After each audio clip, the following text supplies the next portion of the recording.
All right, so again, I jumped up to page 663, exception handling, debugging, and tracing. All right, we've got 4 different objectives: how to write code that is able to detect and handle errors that occur at runtime. You may or may not remember this, but I believe at least everybody in this room had the C# class with me, and we did go over exception handling. We looked at it in 2 different ways.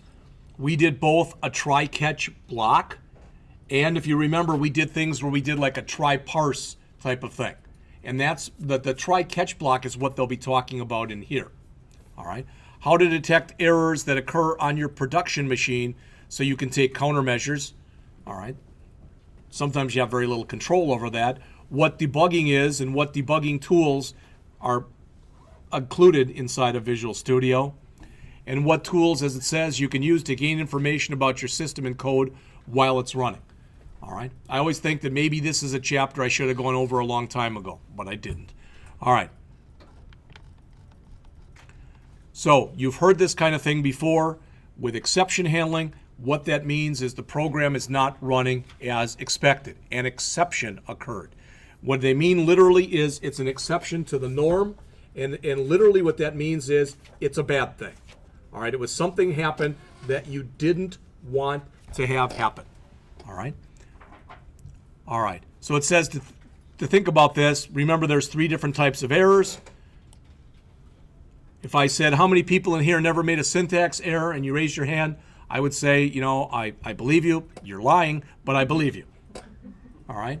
Everybody forgets a semicolon, spells something wrong, uses a wrong case, etc. We all do it.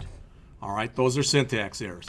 Logic errors, as you probably know, they're the hardest ones to find. Because you start writing your code, you've got a sense of ownership in your code. Somebody can point out, hey, you meant to add here and you subtract. I didn't do that. I've had people tell me that. I didn't do that. Yeah, okay, fine. Then somebody else walked up to your machine during the time you went to ask me the question, the time I walked over there and did it. But somebody did it. All right? And then you get runtime errors. These are usually the ones that you don't have any control over, but it depends on the type of runtime error. What I mean is this. If you've got control, you don't want to divide by 0. So you've got control to make sure that you don't get a divide by 0 exception. But, for example, if you get a runtime error because you attempt to run your program and the machine is out of memory, that's probably not something you're not going to have a lot of control over. All right? Unless you're able to go in there and start cleaning out what's there. So they mentioned some syntax errors. Okay, and they put some in here. All right, if you look right there, there's that's in VB. But if you look here, for example, response.write, there has to be something inside of the parens. Here, no opening curly brace. It's all stuff like that. So you've seen that kind of stuff before. And you probably have gotten a screen, at least last semester, if not this one, similar to this. The good news is when you make a mistake, it shows you the line number, and you probably already know. If you double click on it, it will also take you right to that line. And I believe by now, at least, everybody is also aware of the fact that sometimes you're going to get error messages and they're not going to be on files that you created. They'll be inside of files that Visual Studio created for you under C#. And you can say, well, I didn't make that error. Look, it's not in my file. Yes, you did. You put something wrong into one of your files, and when the system attempted to copy that over to a system file, there was a mistake. There was something in there that it did not understand. So yeah, in some way or other, there was an error. There was a mistake. All right. Logic errors we already talked about. This one is real simple. You mix up your from and your to. All right. So they're talking about using ASP.NET to actually try to write an app where you'd be sending out email. Well, you'd have a problem if they said, who are you sending it to? And you said yourself, type of thing, unless you were literally sending an email to yourself. Runtime, again, the biggest one is dividing by 0. Another runtime error is at runtime, you step off the end of an array. You say that an array has 10 members, and you attempt to access something. Instead of doing a less than or equal to 10, you do a less than. No, instead of doing a less than 10, so go from 0 to 9, you say less than or equal to. Usually you don't find that out until the program's running. All right. So as it says, catching and handling errors, it says by default, what happens is most exceptions bubble all the way up to the top and you get that yellow screen of death. If you've never seen that before, you're pretty lucky. But literally, I don't know if they show it in here. I don't believe they do. But literally, your screen does turn yellow. It meaning the system, as well as possible, tries to show you where it encountered the error. And what that means, it's someplace in your code between where it finds the error and the top. It's in there someplace. So a lot of times it'll show you, it says you got an error on this line, and you look at it, you're like, no, I don't. It just means it's somewhere between the top of your code and that line. It should not be underneath it because that code did not yet execute. All right, like most other programming languages today that are object-oriented, you use try, catch, and finally. All right. And it's, again, hopefully at least, it's pretty self-evident because we've looked at things like this before. Let's forget about the VB.NET one. Remember when you do a try-catch like this, what you put in the try are one or more statements that can possibly fail. And then in your catch, you put down, okay, if this fails, what do I want to put in here? And this is the most generic exception there is. It's called exception. So if you're going to have a bunch of exceptions, because you can have a bunch of catch blocks, they've got to go from the most specific to the most general. If you put your most general one on top, it would always be caught. And that's not what you want. You'll probably get an error if you try to do that. All right? Now, when you start looking at this, let me just get rid of this. All right. When you start going through this, it's typically not going to be enough to just say, hey, some error occurred. Okay? For example, if I'm going to be doing calculations and I want to make sure I don't divide by 0, I can catch a divide by 0 exception right there. And then what I can do is I can say, okay, I want you to redo it, and I'm going to change that value for the denominator, maybe from 0 to 1 or something like that. All right. So the idea is if you don't write an exception handler and an error occurs in the program, then by default, what the system does is it looks through your routine for some kind of an error handler. If it's not there, it looks in the function that called your function for an error handler, and it works its way up the call stack. If it gets up to the top and it can't find, nobody wrote any kind of routine, then you get that yellow screen of death.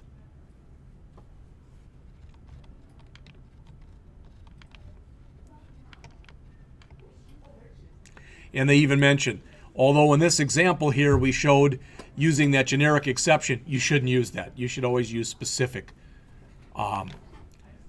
You should always use exceptions that are specific. So if I looked and I came on here and I looked for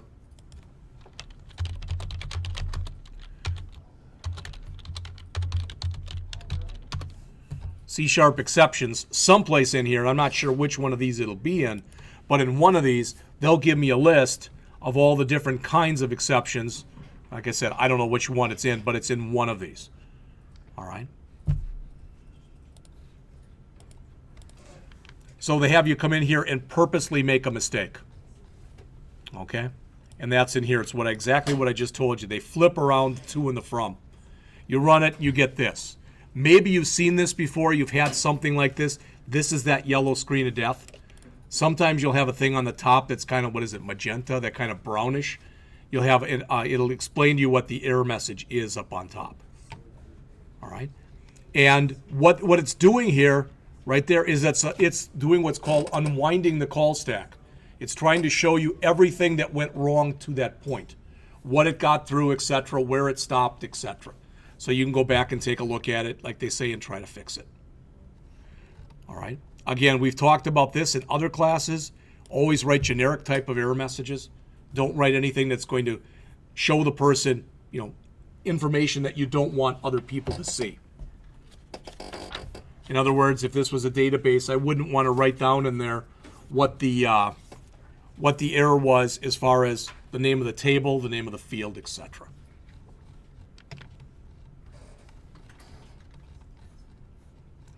This is one, again, that's more often. You're doing a divide, and there's the divide by 0 exception. All right? I made the first year people, in the JavaScript class, they had to write themselves a calculator. And most people got it. Some people didn't listen to the instructions or didn't read the instructions or the requirements because it said in there, do not allow a divide by 0. So some people checked, and when it was a divide and it was 0, they handled it correctly. They came back and they did something like this. Sorry, division by 0 is not impossible, or is not possible rather. So, but then you're supposed to do addition, subtraction, multiplication, division, and I purposely put modulo in there. And what's modulo? It's another divide, correct? But you're checking the remainder. And half the people did not check for modulo. So in other words, I put a 0 in there and it came back with infinity, because that's what it does in JavaScript. All right. And here it throws an error, or it throws an exception. So it depends on the language that you're using. All right. When you come in and you start doing error handling, as they mentioned here, this is on page 675. It says, to shield users from the technical details, you should provide them with a user-friendly error page. ASP.NET allows you to set up your own custom error page. You put this information or something like it right in your web.config file. And that basically says, all right, that if you get these kind of errors, you're going to throw it off to a generic error page. And I don't know what most of them are. I know 404 is a file not found error. But usually everything in the 200s, when you get an HTTP request back, anything in the 200s is good. Anything in the 100s, 300s, 400s, or 500s is not good.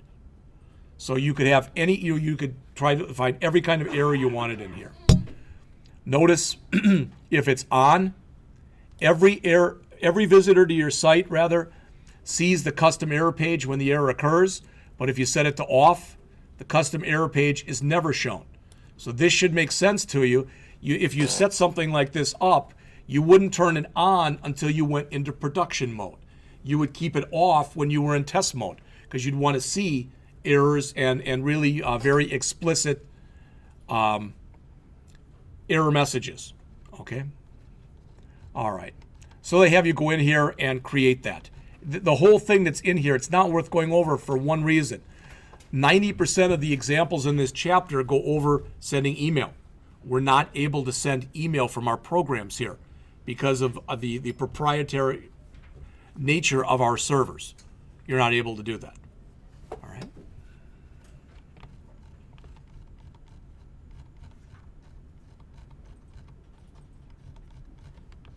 It's like I said, this whole thing that's in here, that's all it's on. So what's the big deal with sending an email over our server like that? Is it a security reason? That's what they claim, yeah. That's crazy.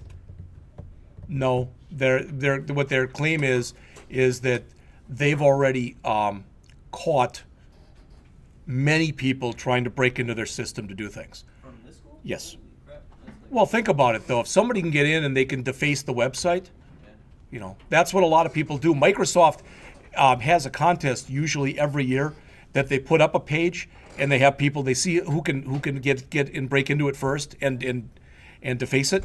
And I think that a couple of years ago it was like they figured that it would take, the winner would make like 15 minutes.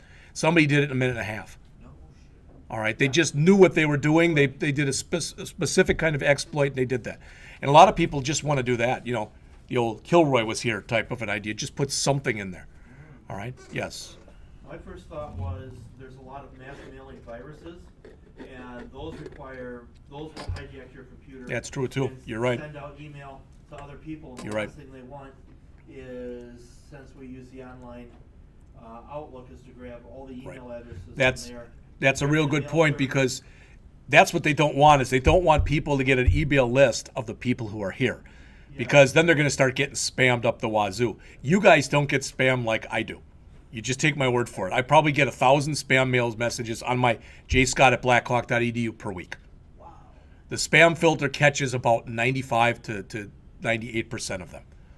One just came here through yesterday by somebody that claimed to be from our IT department, although when you looked at the address, it was somebody who was a nurse at something customercare.gov or something like that. And I thought it was funny, but just for the heck of it, I went and forwarded it on to IT, and they came back and You should not open emails that look like, I thought, okay, yeah, I understand that. I was giving it to you so you'd see it. But they said other people had sent it to them also. Yeah.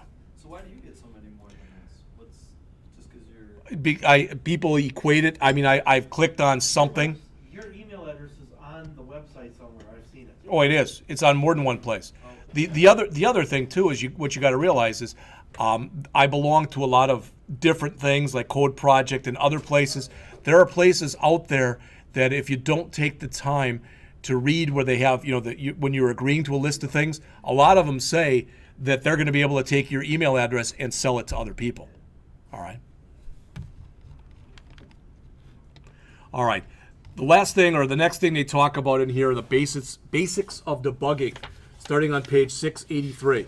You may or may not know this, but if you look up on the screen here, if I come back into my file right here, let's just close this. And let's bring up our About page, for example. Well, there's not too much in there, is there? Bless you. How about that's a little more in our default page. When you go in here and you want to run this, so let's say I ran it and I've got an error in here someplace. It's kind of hard because there's nothing in there right now. All right. But if you look up on the screen here, you'll notice again, I showed you this the other day. If I right mouse click on here, I can go and choose debug. All right. And there's some debug stuff that gets put in here now. All right. And it's most of the stuff here. And what it says is as I'm going through my code, there's different things I can do. You'll notice here, I thought it was turned on. Maybe I turned it on. No, it's on. Let's turn it off and see what happens. All right, it must be the stuff that's over here. I thought there was more than that. I'm going to do this. I'm going to take one of these other ones and just remove it. There. All right, so that must be all of it there. There it is, yeah. There's step into and there's step over. Okay? Big deal, who cares? What if I'm writing code and I'm literally got a loop in my code that says go through this 50,000 times? Now you might think there's no way I'd ever do that. What if I'm Amazon and I'm counting all my records? There's going to be more than 50,000. So what I don't want to do if I'm debugging my code, if I don't want to step through it line by line where it goes through the loop once, then twice, then 3 times. I don't want to do that 50,000 times. So I can tell it while it's running all this stuff, stay in debug mode, but step over everything that's in there. In other words, run all 50,000, then stop on the next line. All right? Or I can tell it I do want it to stop on every one. All right? And when you go through this, you may or may not have ever noticed the stuff that's in here.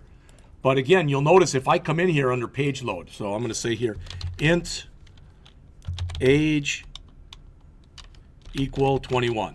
I don't get any error. It just tells me I'm not using age. All right? So if I come through here now, you know this. If I say age equals, and I say hello, you know that I'm going to immediately get an error. All right? Because it's saying I've got the wrong data type. And it even tells me, cannot explicitly convert type from string to int.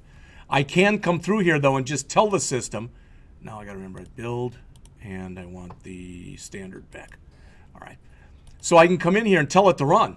And it says there were successful errors, which you like to go from the last build. If I say yes, it goes back to the last time I had a build that didn't fail. And it runs it from there, which is pretty dangerous because it's just ignoring the junk I put in. If I say no, it shows me in here. Now, why am I showing you that? You probably have seen this before.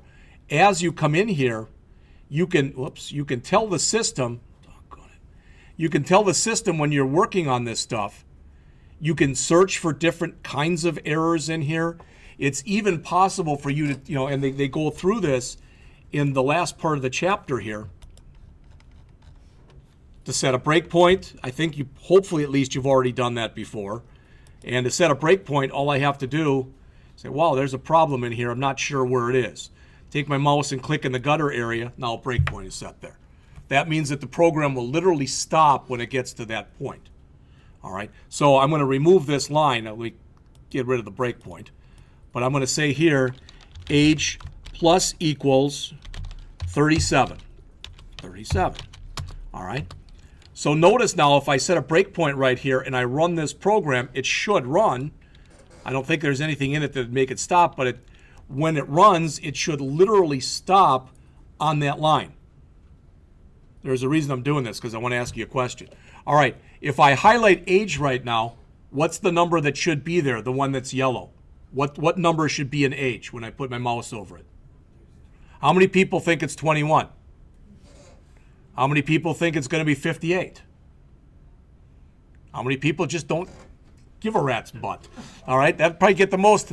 So notice what it says. It says 21. Why? It jumped over. No. Because it hasn't executed that line yet. It stopped at that line. So if I come down here again on the next line and I say console dot, what is it? It's been so long. Out age equals plus age. I believe that's how I print it out to the console. I don't think there's an error in there. All right, yeah, it does. It doesn't like something. System.console.out? I don't remember. But you get the idea. All right, I'll come down here and do this. How's that? I'll come down here and I'll say int new age equals 333. The point is now when I come down here and I set another breakpoint, not there. If I come down here and set another breakpoint over here, so new age plus equal 2, okay? So I come in here now and I want to set a new breakpoint right here. So I'm going to get rid of this one. It's still running. That's why it's not letting me do anything. Yeah.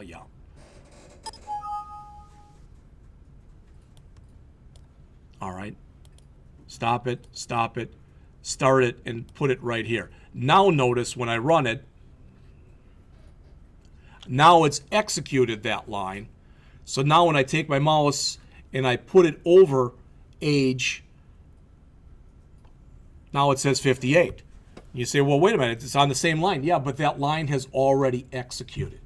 And what you can do in here, and I'm not doing a good job at all of showing it, but they do in the chapter, is in here, all your variables will end up appearing, both your global variables and your local variables. And you can put what are called watches, like a watch that you have on your hand, on your variables. And that says, as you're stepping through the code, show me what the value is as you go through different lines of code. All right? Not that.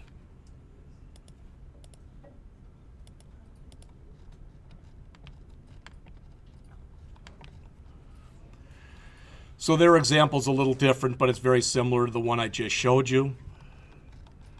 Here's how you can move around in your debug code. It's a good chart here on page 686.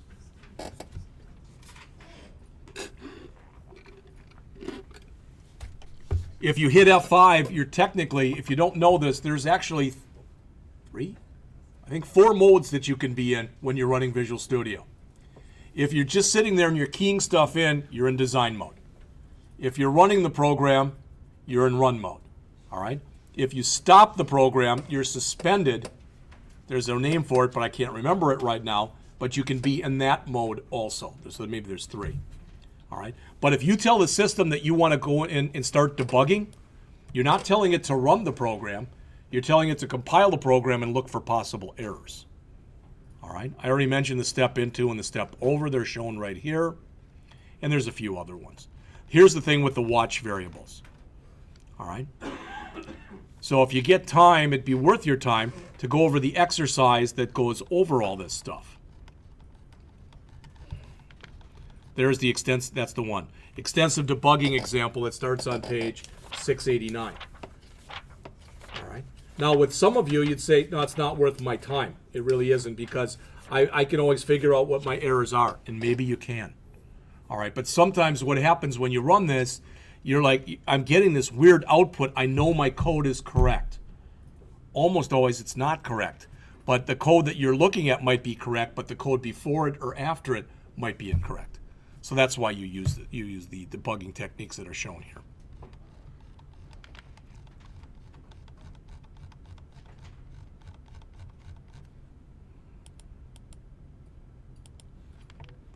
Notice I got a thing on JavaScript. I don't know why, but they do. They have a thing here called the Page Inspector that starts on page 696. Just bear with me. We're almost done. All right. It says if you want to build a site that's easy to maintain, you can probably make use of many of the features that ASP.NET and the browser offers. For example, you're probably using a master page, etc. It says in the browser, all this code will come together as a single HTML source document that will do all the includes. If you say, I have no idea what you mean, believe it or not, I think you do. And what I'm saying is, if I go into here, all right, I know I've got all that junk there, don't worry about that. But if I go back into my program here, okay, and I stop the run, all right, and I come back in here and I go into my default page. In fact, even better than that, I should be able to. I think we created a master file on, or site.master. All right. So when I start to go through my site.master, this is what they're talking about. That's including all of the JavaScript files that my program could conceivably need as far as it's concerned. All right. So that section in the book where they're talking about that, that's what they mean. Okay. Is there a reference to bundle them all together, kind of like in Java, where you can just say one line?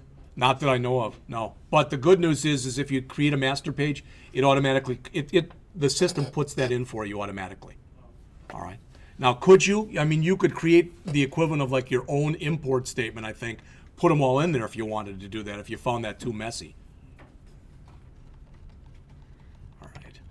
They go through this page inspector.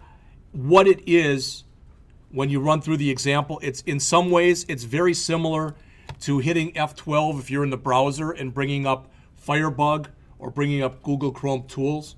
It's a similar type of an idea. It lets you go in and look at your HTML, okay, and see what appears to be working or not working. I've never used it, all right, so I'm not going to say anything more about it. All right. Yeah. And I think that's pretty much it. Oh, you can also do a trace. This is the last thing on page 704. They talk about using a trace in your web pages. This is kind of a cool feature, but it's kind of ugly because if you put a trace in, you get something that looks like this. And you might say, well, that's not too bad. Oh no, it's about that times 50. What it does is it shows you every single phase that your program was in and the lines that were executing during those phases. All right, so why does that matter? Because if you come in and you set trace equal to true, you can write your own trace messages in there. So if you want to see whether or not you're getting into a function, I can go and put a trace in there and it'll show me. I think that's what they do in here. And they don't, of course, they don't show the one. Adding your own information. There it is. See that? Text box controls are empty. That's one that we put in there. Okay? And it's a nice feature if you're really stumped as to why, like, I don't know why I'm not even getting into this code. You can look through it. It shows you the whole call progression of your program.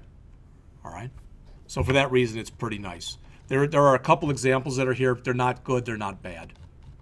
So I'm going to go back, as Eric said, and I'm going to go back into here and where we had all this stuff before, where we were back at the database. You deleted it and redid it? Yeah. Okay. So I'm going to come back in here and I'm going to remove that file. All right, then you created it from here? Yep. All right, so I'm going to choose Add New Table, just like we did before. Keep ID. Come over to here. Go down to the bottom here. And go down to the identity specification. Double click, so that's set. Come up for my next one, do a name, and that was nvarchar 100. Not 1,000, not 1,000. All right, I remember by default it always says allow nulls. I don't want nulls. Sort order. Sort order, and that was an int. and do not allow nulls. So what did you do now? Change the table name in the TSQL down at the Down bottom. here? All right, I'll change that to genre. And then just click update at the top underneath the tab you're gonna save with. So right there, click update. Preparing to update script. And then update database. All right, update database. It's doing the something in here, you can see. Green usually means good. You should go to refresh over on the left and it should show up.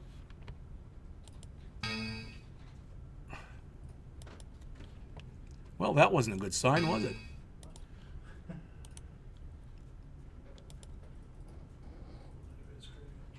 That's why I said I'll go back and retape it. Maybe there's something I missed before. I don't think there was, but I'll go back and redo all of it. I don't care. That's fine. I didn't see anything I did that looked wrong, but evidently there was something. I can tell by looking at it the SQL is fine. There's nothing wrong with what's there. All right. Yeah. So I'll go back and do it, and we'll start with that next time. If I find something I did wrong, then I'll do it. I'll put a working one out there, and I'll explain what I did. Then we're going to jump right into Chapter 13. Questions? All right, that's it. I'm not going to lecture in the PHP class today. All right, I'm writing your specs for your last PHP assignment now. Hey Jeff, I did have a question though. When you were in that default, you did that just age stuff. When you had both of them there, you were able to highlight it and it gave you the value of it. Is that something that you got enabled or?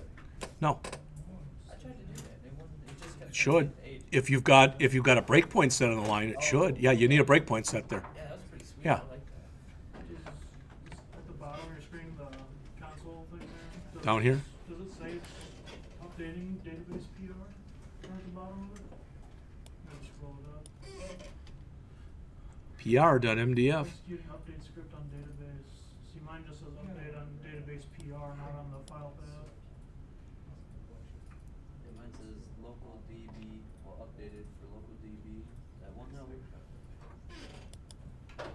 Oh, yeah, where my stuff is. It's not showing up for some reason. Then when I go to click it, it says, Looks like though it should be working. yeah. Update was successful.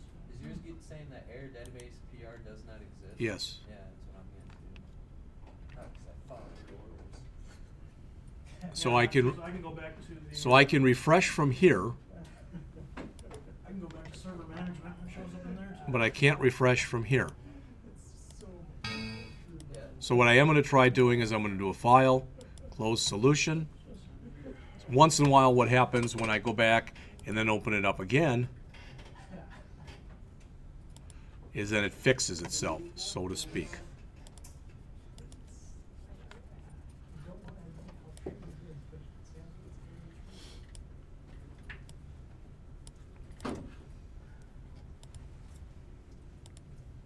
They're there. So I don't know what happened. Cool. It worked. I don't know. The tables are empty because all I did was, and the second one I didn't change the name, so it saved it as table. So I've got two tables that look identical to one another. I don't know what happened. So I don't know if you guys have to click update every time or. I probably wouldn't hurt. The funny thing is I didn't do that before, and it worked fine. Yeah, How was your weekend? not long enough. My wife went to St. Louis with my one daughter to visit the other daughter, so I